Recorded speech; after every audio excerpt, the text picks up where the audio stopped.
ബൈജു നായറിന്റെ ഒരു വീഡിയോ ഇപ്പം വൈറലാണ്. ഈ ഇടയ്ക്ക് പുള്ളി മഹേന്ദ്രയുടെ പുതിയ വാഹനത്തെക്കുറിച്ച് അദ്ദേഹം ഒരു വീഡിയോ ചെയ്തിരുന്നു. ആ സമയത്ത് പുള്ളി ഒരു ചെറിയ ടഗ് നമുക്ക് കേട്ടു നോക്കാം. അപ്പോൾ ഏറ്റവും പുതിയ 2024 മോഡൽ XUV 700 വന്നപ്പോൾ വില എങ്ങനെയാണെന്ന് ചോദിച്ചാൽ 14 ലക്ഷം രൂപ തൊട്ട് 24 ലക്ഷം രൂപ വരെയാണ് വിവിധ വേരിയൻറ്റുകളുടെ എക്സ്ഷോറൂം വില.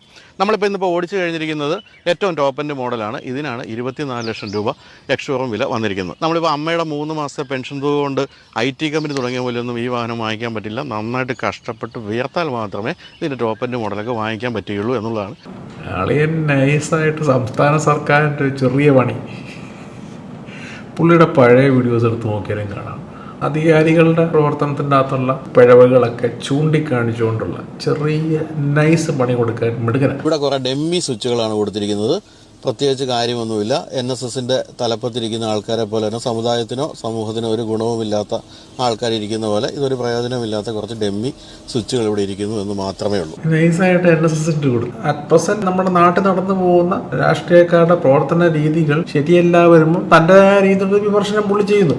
വീഡിയോയിൽ പറഞ്ഞു പോകുമ്പോൾ നൈസായിട്ട് ഇടയ്ക്കൂടെ കയറ്റുകയും കൊടുക്കും. അല്ല ഇതിനു വേണ്ടി പ്രത്യേക ഒരു വീഡിയോ ഉണ്ടാക്കുകയൊന്നും ചെയ്യുന്നില്ല. കൊള്ളേണ്ടവർക്ക് കൊള്ളുകയും ചെയ്യും, കാര്യം മനസ്സിലാകേണ്ടവർക്ക് മനസ്സിലാവുകയും ചെയ്യും. ഈ വാഹനത്തിൻ്റെ ബൂട്ട് സ്പേസ് ഒരു ബിരിയാണി ചെമ്പോ അങ്ങനെയുള്ള സാധനങ്ങളൊന്നും കയറ്റാൻ പറ്റില്ല. അത്തരം കാര്യങ്ങൾക്കൊന്നും ഉപയോഗിക്കാനും പറ്റില്ല. അപ്പോൾ കൂടെ വെച്ചിരിക്കുന്ന അത്തരം കാര്യങ്ങളൊന്നും ഉപയോഗിക്കാൻ പറ്റില്ല. എങ്കിലും തരക്കേടില്ലാത്ത ഒരു സ്പേസ് എന്നാണ് പറയേണ്ടത്. ഇത്തരത്തിലുള്ളൊരു വാഹനത്തെ സംബന്ധിച്ച് ഇത്രയൊക്കെ ബൂട്ട് സ്പേസ് തന്നെയാണ്. എങ്കിൽ പോലും ഫുൾ ബ്ലാക്ക് ഫിനിഷാണ് ഈ വാഹനത്തിൻ്റെ ഏറ്റവും ഭംഗിയെന്ന് എനിക്ക് തോന്നുന്നു. പക്ഷേ ഒരു കാര്യമുണ്ട്, കോട്ടയംകാർ ഈ വാഹനം ഉപയോഗിക്കുമ്പോൾ ഫുൾ ബ്ലാക്ക് ഉപയോഗിക്കാൻ പാടില്ല എന്നാണ് സർക്കാർ പറയുന്നത്. അതുകൊണ്ട് തന്നെ കോട്ടയംകാർ എന്ത് സാധനങ്ങളും ഫുൾ ബ്ലാക്ക് ഉള്ളത് ഉപയോഗിക്കാതിരിക്കുന്നത് തന്നെയാണ് ഇപ്പോഴത്തെ ഒരു പ്രത്യേക സാഹചര്യത്തിൽ നല്ലത്. പെൻഷൻ പൈസയും ബിരിയാണി ചെമ്പൊക്കെ പറയുന്ന കേൾക്കുമ്പോൾ നമുക്കറിയാം സംസ്ഥാന സർക്കാരിനാണ് താങ്ങിയത്. കിഡാണ് ആദ്യമായിട്ട് CMFI പ്ലാറ്റ്ഫോമിൽ വന്നതെന്നുള്ളതാണ്. അന്ന് തൊട്ട് ഇന്ന് വരെയുള്ള വാഹനങ്ങൾ, ഇനി മുന്നോട്ടുള്ള വാഹനങ്ങളെല്ലാം നിർമ്മിക്കപ്പെടുന്നത് ഈ പ്ലാറ്റ്ഫോമിലാണ്. നമ്മുടെ PC ജോർജിനെ പോലെ പ്ലാറ്റ്ഫോം മാറി കളിക്കുന്നില്ല എന്നുള്ളതാണ് റെനോയുടെ ഏറ്റവും വലിയ പ്രത്യേകത. തീർച്ചയായിട്ടും അച്ചായൻ മാതൃകയാക്കേണ്ടത് റെനോയെ തന്നെയാണ്.